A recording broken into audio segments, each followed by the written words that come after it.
Okay, welcome. Shit. I don't know. I don't have like an intro prepared.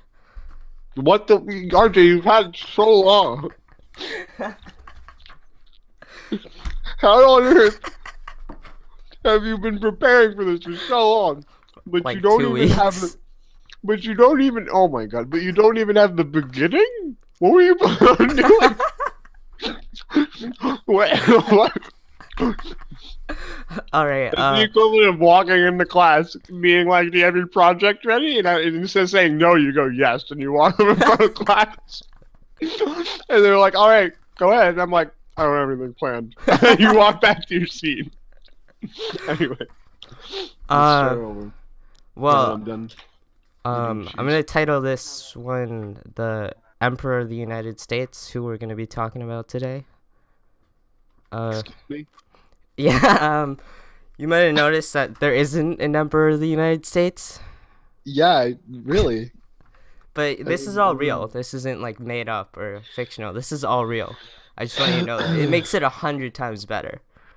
That none of this is fake. This is all real. all of it. Oh yeah. All right. So we're talking about Joshua Norton, who is a citizen of San Francisco. He lived. He was alive during the mid 1800s. So Norton was born sometime around 1819 in England. He moved to South Africa at a young age. Then in 1849, he moved to San Francisco. He moved there with $40,000 in his pocket. So this guy was pretty rich. Like $40,000 in the 1800s. It's a lot of money. So That's a lot of money. Norton was able to turn that into $250,000 through real estate. So this guy's he's a pretty good businessman, you know. He made $250,000, which is like a shit ton back in the 1800s. So at the time, China had a severe famine, and they stopped exporting rice.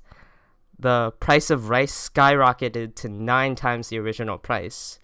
So Norton, being the businessman that he is, he becomes aware of the shipment of 200,000 pounds of rice, and he's like, "You know what? I want to get into the rice business."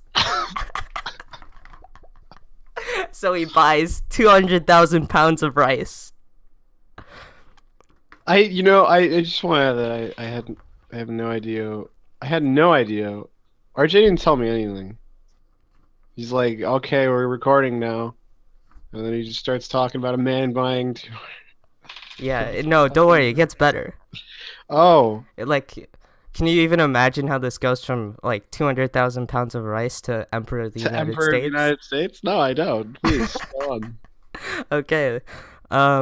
Except after he signs the contract, other shipments from Peru arrive, and the price of rice drops to cheaper than it was before. So he just bought 200,000 pounds of rice, Oh my and he god. can't sell it. It's like he just lost money on it. So the way he's trying to get out of this contract is he sues the person who sold him the rice, arguing that the quality of the rice wasn't what he expected.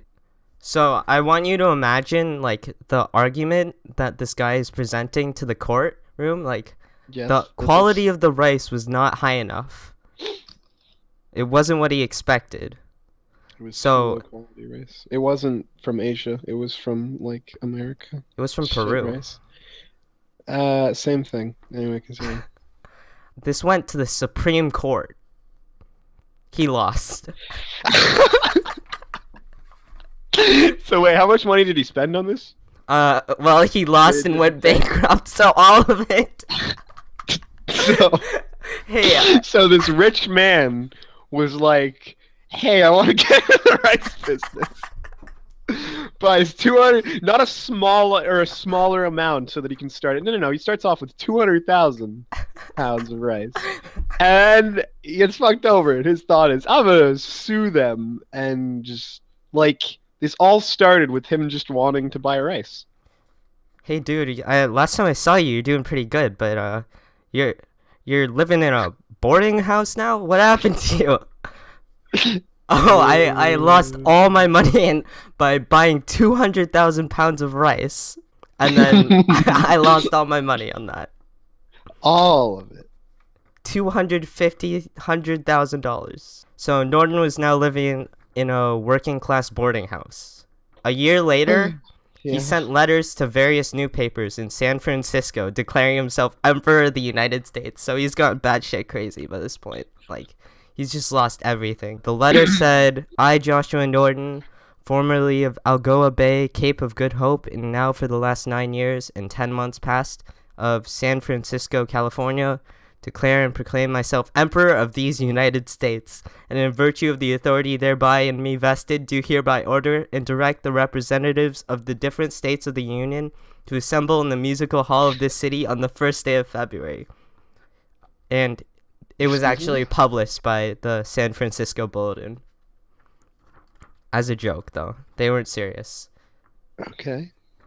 So now that he had appointed himself Emperor of the United States, he declared that Congress was to be disbanded. You know, the government. You know, we don't need that anymore.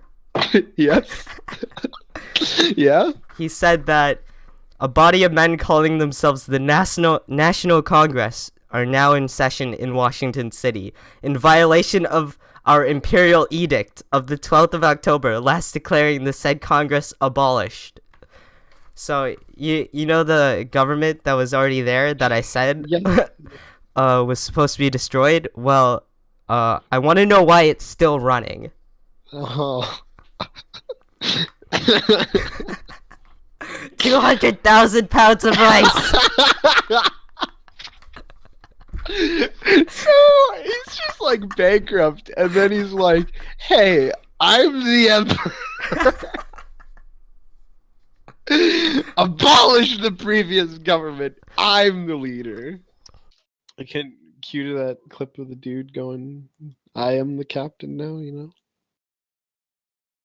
What movie was that from? I don't know. Oh, fine. God. So, Norton then commanded the army to remove the elected officials of the U.S. Congress out of Congress. So now he's telling the army to get rid of the government. Yeah? He was ignored. Oh, really?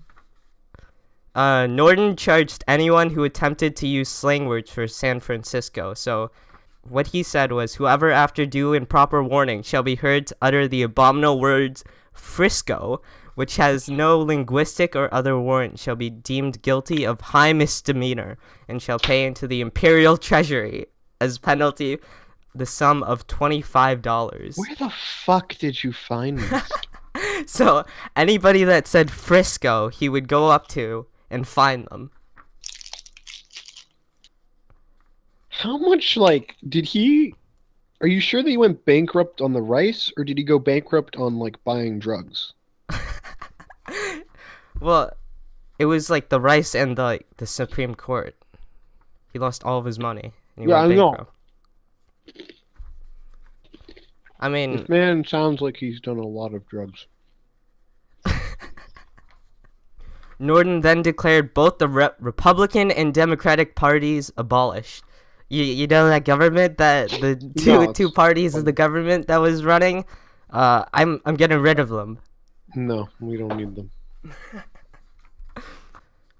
Emperor Norton also declared that a bridge would be built between Oakland and San Francisco. But unlike his other decrees, this one actually came to fruition. So they actually did build the bridge between Oakland and San Francisco. I don't know if that was like as a result of him declaring that it should be done, but they did it. Okay. Norton would walk around in an elaborate blue uniform. He also wore a beaver hat decorated with a peacock feather and a rosette. So I just want you to imagine for a second that this guy in like a military uniform, a beaver hat with a feather sticking out of it, just going up to anybody who's saying Frisco and like fining them $25. 200,000 pounds of rice.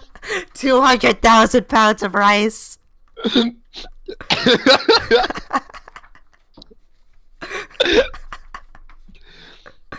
That could feed like a Asian family for like 2 or 3 lifetimes. Yep. He would inspect the sidewalks, cable cars, conditions of public property, and appearance of police officers. So he would go up to police officers and like judge them on whether or not they were like clean enough. Uh-huh. One time a riot took place between anti-Chinese and their Chinese targets. Norton stopped it by standing between the two sides and reciting the Lord's Prayer repeatedly until the two sides dispersed. So they're just two massive groups that are ready to fight, and then this guy in a blue military uniform with a beaver hat and a peacock feather sticking out of it just stands in between the two of them and starts reciting the Lord's Prayer. Oh my god. Norton was loved by the citizens of San Francisco. I mean, he sounds like a great guy. Oh yeah. Oh yeah. He does. Although he had no money, Norton would eat at the finest restaurants in all of San Francisco. What? Wait, would they give him the food, or would he still pay so they would give him the food, and then he'd give them his recommendation. And they'd have like a plaque that said that it was like recommended by the Emperor of the United States. Yeah, and it actually raised sales for them. Is there any like restaurant that's still around that has this shit? I don't know. Probably. That would be amazing. Somewhere. A policeman once tried to arrest Norton and get him treatment for a mental disorder. There's nothing wrong with him. Are you sure? Like... Nobody can say Frisco. Not in my city. He's like Batman. Batman was shit.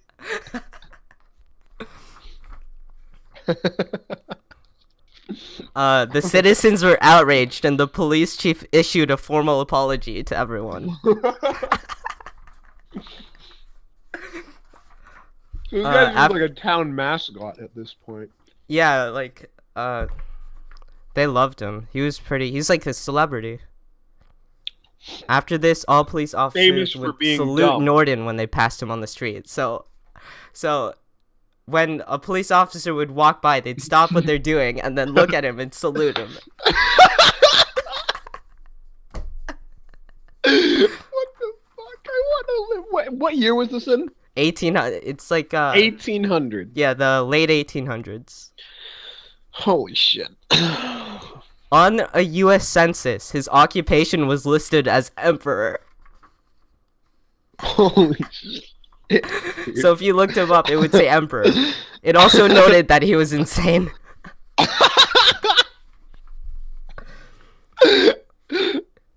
Okay, on January 8th, 1880, Norton collapsed on the way to a lecture.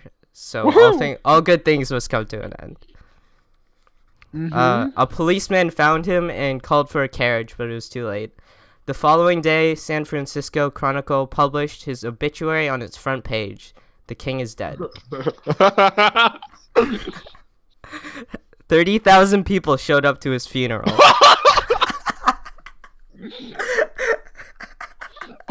Just to give you some perspective, the population of San Francisco was 230,000. That's so many people. Oh my god. Like, did they have to stop everything? Did they declare it a holiday? The king is dead. 200,000 pounds of rice. 200,000 pounds of rice.